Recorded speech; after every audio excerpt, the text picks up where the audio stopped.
टिकटों के बंटवारे को लेकर जो कलह अब फिर से कांग्रेस में सामने आ रही है, वो रुकने का नाम लेती भी नजर नहीं आ रही। कांग्रेस नेता बृजेंद्र सिंह ने अब बड़ा बयान दिया है। कहा, मुझे उम्मीद नहीं थी कि मेरी टिकट कटेगी। टिकट कटने का कारण उन्होंने हरियाणा के नेताओं को बताया। कहा कि टिकट कटने के पीछे हरियाणा के नेता हैं। हरियाणा की राजनीति में बड़ा बदलाव होने जा रहा है, ये दावा भी किया गया बृजेंद्र सिंह की तरफ से। हिसार लोकसभा, सोनीपत लोकसभा 2 सीटों पर प्रबल दावेदार थे और बीजेपी छोड़कर कांग्रेस में आए थे, तो उम्मीद थी कि इन दोनों में से कहीं ना कहीं एक सीट पर जरूर उनको पार्टी टिकट देगी, लेकिन ऐसा नहीं हुआ। और अब बड़ा बयान बृजेंद्र सिंह की तरफ से। कहा कि समय के साथ पता चलेगा कि क्या बड़ा बदलाव हरियाणा की राजनीति में होगा। आगे राजनीति बड़ी सोच समझ कर करूंगा। जींद में चौधरी वीरेंद्र सिंह ने अपने समर्थकों के साथ बैठक की। बृजेंद्र सिंह की हिसार से टिकट कटी है। उम्मीद उनको सोनीपत लोकसभा सीट से भी थी। सोनीपत से जहां सतपाल ब्रह्मचारी को पार्टी ने टिकट दी है, तो वहीं हिसार से टिकट दी है जयप्रकाश को।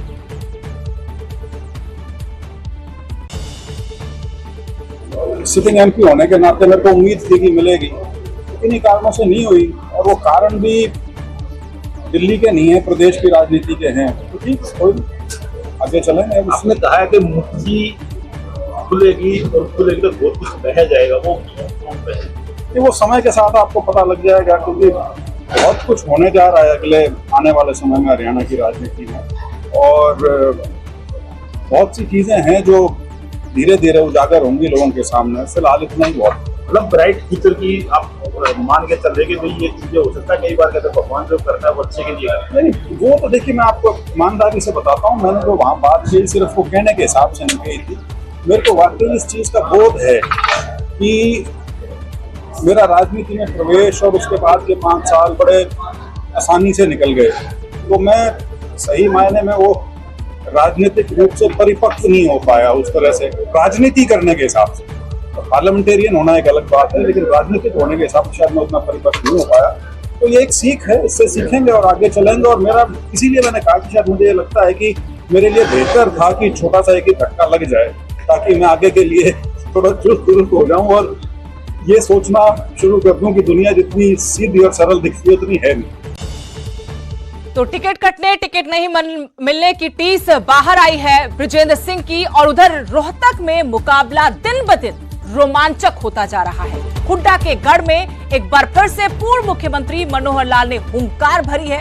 रोहतक में बीजेपी ने विजय संकल्प रैली की और इस रैली में मनोहर लाल अलग अंदाज में एंट्री लेते हुए नजर आए। ट्रैक्टर पर बैठकर पूर्व मुख्यमंत्री मनोहर लाल रैली में पहुंचे।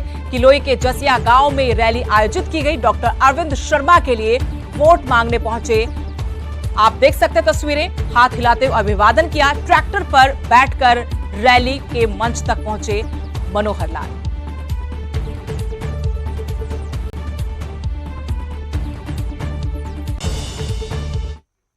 इस बार लोकसभा चुनावों में बीजेपी जेजेपी की मुश्किलें बढ़ती नजर आ रही हैं। बीजेपी जेजेपी नेताओं के बहिष्कार का फैसला हुआ है। सरव खाप ने ये फैसला किया है। कई खापें आज इकट्ठा हुई, कार्यकारिणी ने बैठक की। दोनों पार्टियों पर भाईचारा खराब करने का आरोप लगाया। सांगवान, शोराण, फोगाट समेत कई खापों के प्रतिनिधियों ने बैठक की थी।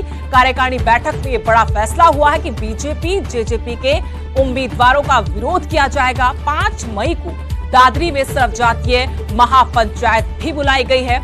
इस महापंचायत में बीजेपी जेजेपी के विरोध को लेकर अगली रणनीति तैयार की जाएगी। फोगाट खाप प्रधान की अध्यक्षता में कार्यकारिणी की बैठक में यह बड़ा फैसला कि इस बार के लोकसभा चुनाव में बीजेपी और जेजेपी के नेताओं का बहिष्कार किया जाएगा, विरोध किया जाएगा। उम्मीदवार किया है हर एक गांव से 36 बिरादरी की होती हैं खापें, और सभी गांव से अनुरोध किया है कि भाई जो 30 तारीख की सीएम की रैली है उसका भाई खापों के द्वारा बाइकाट किया जाता है, उसका बहिष्कार किया जाता है। उस रैली के अंदर कोई शरीक नहीं होगा, कोई सम्मिलित नहीं होगा।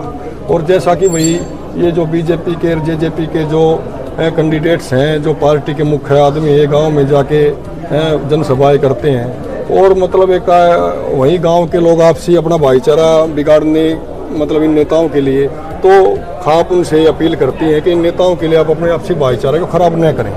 और खापों ने सभी 36 बिरादरी के भाइयों से अपील की है कि बीजेपी का और जेजेपी का गांव में यदि कोई भी सार्वजनिक प्रोग्राम होता है तो गांव की 36 बिरादरी से अपील की जाती है कि भाई उस प्रोग्राम का बहिष्कार करो, उस प्रोग्राम में शरीक मत हो। एक जैसे कि भाई 5 मई को पूरे दादरी जिले के सर्व समाज की सभी प्रबुद्धजनों की एक महापंचायत रखी है। वो महापंचायत में दादरी जिले के 36 बिरादरी के लोगों को बुलाया जाएगा। हर वर्ग के उसमें मतलब मौजूदान होंगे।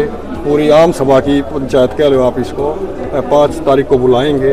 उस 5 तारीख के इलेक्शन के अंदर 2000 लोकसभा का चुनाव के बारे में चर्चा।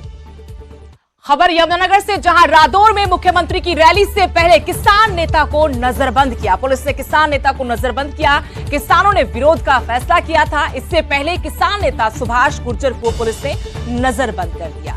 घर में पुलिस ने उनको डिटेन किया। सीएम सैनी की रादौर में रैली से पहले पुलिस ने ये एक्शन लिया। रैली खत्म होने के बाद उनको छोड़ भी दिया। नजरबंद करने पर सुभाष गुर्जर ने कहा कि हम सीएम के सामने कुछ मांगे रखना चाहते थे। मुख्यमंत्री किसानों की बात नहीं सुनना चाहते। वो खुद को किसान का बेटा जरूर कहते हैं, पर किसान का दर्द नहीं जानते। भारतीय किसान यूनियन के नेता हैं सुभाष गुर्जर, जिनको आज मुख्यमंत्री की रैली से पहले नजरबंद किया गया। सर, हरियाणा का जो किसान का बेटा मुख्यमंत्री कहने वाला किसानों से डरता है। हमने कल रादौर में एक बैठक की थी भाई अपनी समस्या को लेकर। जैसे पहले सडोरे में नहीं मिलने दिया, मैं शायद रादौर में सीएम साहब की आ जाए भी, मेरे किसान परिवार से हैं। हमने कल बैठक की थी भी किसानों से मिलवाया जाए, प्रशासन से कहा था, लेकिन वो मना कर गए। तो सुबह जब हम अपने यहाँ सत्संग में जाने के लिए आए तो हमारे पास पुलिस विभाग से काफ़ी कर्मचारी, हमारे अधिकारी भाई यहाँ पहुँच गए हैं। वो बोले भी सीएम साहब यहाँ निकलेंगे। तो हमने कहा भी हमने क्या दिक्कत है, निकले जाओ। अगर वो किसानों से मिलना चाहते हैं हम किसानों को यहाँ बैठा देंगे, लेकिन हमारे को सुबह से यहाँ से निकलने नहीं दिया गया। और पता नहीं किसान उग्रवादी हैं, आतंकवादी हैं, ये कहते हैं भाजपा वाले तो भाई आतंकवादी हैं, उग्रवादी, इसलिए किसानों से ना मिलना चाहते हो। पहले जो मुख्यमंत्री तो डरते थे किसानों से। शायद हमने कहा भाई ये अब की बार किसान का बेटा आ गया, कहता है मैं किसान का बेटा हूँ, तो शायद मिल लेगा। लेकिन हमारे किसी बात पर करने तैयार नहीं है किसानों से। हमने, हमारा कोई इरादा नहीं था। हमने अपनी बात करनी थी भाई रादौर में अपने हमारे 11 किसान या 21 किसानों से मिलवाया जाए, लेकिन कल हमारे को मना कर दिया था। फिर हमने अपना कैंसिल कर दिया प्रोग्राम। हमारा कोई विरोध करने का संगठन नहीं है, हम विरोध ही करे जाएंगे, ऐसा कुछ नहीं। हरियाणा प्राइम में फिलहाल इतना ही। आप देखते रहिए न्यूज़ 18 पंजाब हरियाणा।